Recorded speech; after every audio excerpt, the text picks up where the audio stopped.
Donald Trump just wrapped up a disastrous press conference on the White House lawn. He's heading to Texas. He was ranting and raving on the White House lawn, though, about how he's been exonerated by the release of the Epstein files. He says, total exoneration. Here, play this clip. I don't know anything about the Epstein files. I've been fully exonerated.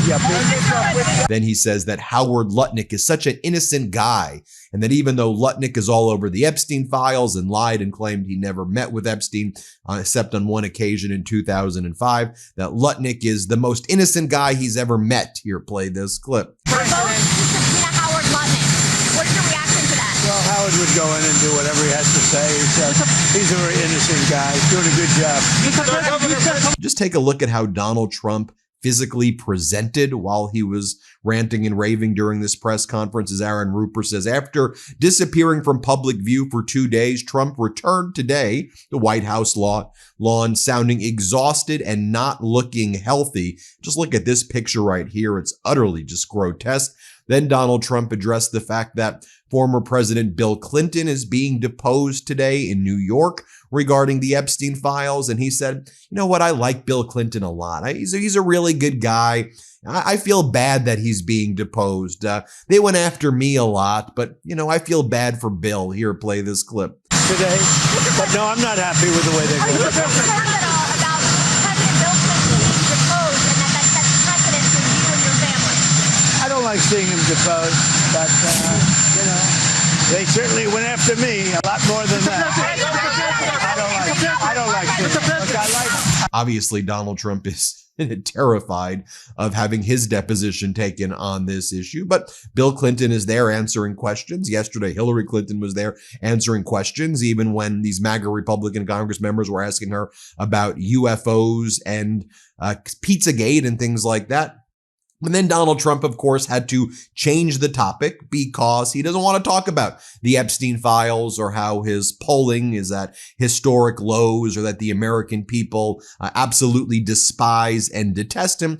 So now he's got to focus on war, right? War is imminent right now in Iran. The United States likely going to invade Iran with Israel. And Donald Trump then talks about regime change. And this is how Donald Trump is trying to sell the invasion of Iran to the American people. He says, it would be nice if we can do it without it, referring to an invasion, but sometimes you have to do it with. That's his pitch to the American people about invading Iran. Here, play this clip. And has your team told you that if you use the military now, that there will be regime change right away? No, nobody's told me that. You don't know. Nobody knows. There might be and there might not be. It'd be nice if we could do it without, but sometimes you have to do it with. When you looked at we have the greatest military anywhere in the world. There's nothing close. I'd love not to use it, but sometimes you have to. I just want to go back to that for a moment. Just think about that. His pitch to the American people who are like, what are we doing? You're ripping away our health care. We can't afford homes. Yet again, inflation metrics are showing inflation is surging right now. And you're going to war with Iran. And your pitch is that sometimes you can do it with it. Sometimes you can do it without it. Regime change? That's not even a complete sentence. What are you talking about? But then Donald Trump also says when it comes to Cuba, there may be regime change in Cuba. He goes, we'll try to do a friendly takeover of Cuba. We could very well end up having a friendly takeover. A friendly takeover? What is this deranged lunatic covering up his involvement with Epstein and covering up the Epstein pedosex trafficking ring in general? What is this guy talking about? Here, play this clip right here. Cuban government is talking with us. They're in a big deal of trouble, as you know. They have no money. They have no anything right now. But they're talking with us. And maybe we'll have a friendly takeover of Cuba. We could very well end up having a friendly takeover of Cuba.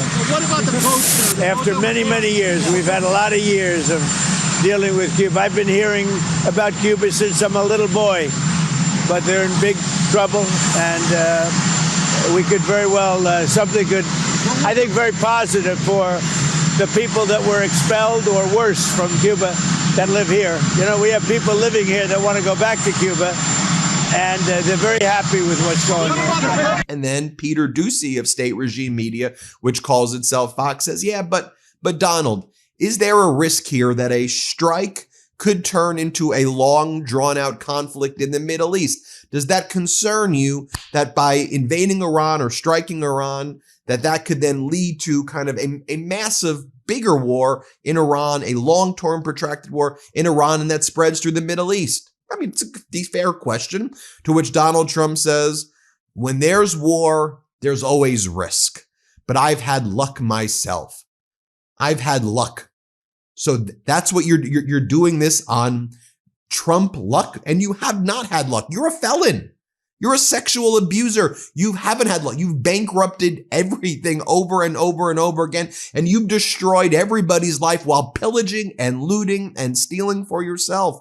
Here, play this clip. With the options that you've been briefed on for Iran, is there a risk that strikes could turn into a long, drawn-out conflict in the Middle East? I guess you could say there's always a risk. You know, when there's war, there's a risk in anything, both good and bad. We've had tremendous luck with myself, Soleimani, al-Baghdadi. Everything's worked out, and then we do the Midnight Hammer and so many others. Everything's worked out, and we want to keep it that way, but we're going to see. And one thing that we know is happening as well is Pakistan has declared war against Afghanistan, and Pakistan says that Afghanistan is now a colony of India. So after Pakistan helped fund the Taliban, they're now saying the Taliban has become a colony of India. And then there was attacks yesterday, Pakistan on Kandahar and other areas in Kabul and other areas in Afghanistan. So a reporter asked Donald Trump, has Afghanistan asked you to intervene? Has anybody asked you to intervene to deal with the war right now between Pakistan and Afghanistan? And all Donald Trump says, I get along well with Pakistan. I just want to let everybody know I get along great with Pakistan. Here, play this clip. Pakistan has waged a war against Afghanistan. Have they asked you to intervene? Has anyone reached out to you on that? Well, I would, but I get along with Pakistan, as you know, very well. Very, very well. You have a great prime minister. You have a great general there. You have a great leader. That I think two of the people that I really respect a lot. And I think that Pakistan is doing terrifically well. Yeah. And one of the ways that Donald Trump has completely alienated India was taking the side of Pakistan against India in the war between India and Pakistan, because Pakistan offered to give Donald Trump or recommend Donald Trump for a Nobel Peace Prize and said that Donald Trump stopped the war. And India said, what are you talking about? Trump had nothing to do with stopping the war at all. And India says, we were the ones who stopped it. Trump didn't do anything. Trump's claims of tariffs stopping the war is just completely made up. And then Pakistan created a crypto fund that invested in World Liberty Financial, the Trump and Witkoff family crypto, in my opinion, scam, where they have these foreign leaders invest in their crypto and give them money. And then Donald Trump met with the top military general of Pakistan, who's basically the effective leader there.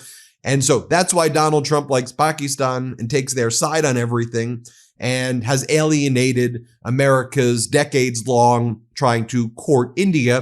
And then so India has strengthened its relationships now with Russia at the expense of the United States as a result of everything that Donald Trump is doing. But clearly there's already a war now taking place in the region between Pakistan and Afghanistan, and Trump's basing a military strike on Iran not lasting long on the basis of luck. A reporter asked Donald Trump, sir, are you considering a national emergency around the midterm election? Trump claims, I've never heard of such a thing. Who told you that? Again, more lies from the liar and thief. Here, play this clip. Sir, are you considering a national emergency? Are you considering a national emergency around the midterm election? Who told you that? There's been reporting that there's an executive order, proposed executive order about this. Are you looking at that? Are you considering that? And then Donald Trump is asked that question about Governor Pritzker. He says, Governor Pritzker posted on social media, you're planning to steal the midterm elections. How do you respond? Donald Trump doesn't deny it. Here, play this clip. Governor Brittmer posted on social media that they're planning to steal the 2026 midterm elections. In fact, he says the plan is already underway. How do you respond to Governor Pritzker? Well, he's got to focus on crime in his state. The crime in his state's doing very badly. If we went and took care of it, we would do just like Washington, D.C. We have no crime. Memphis, it's down 82%. Louisiana, you take a look at Louisiana. What he should really do is focus on crime in his state because there's too much of it. And then Donald Trump's been making these deranged social media posts all morning. He's been posting fake electoral vote maps from 2020, which claims that he won the 2020 election 305 to Biden 227. And then Donald Trump reposts this account saying, people need to be in prison. These are the states we know that they stole.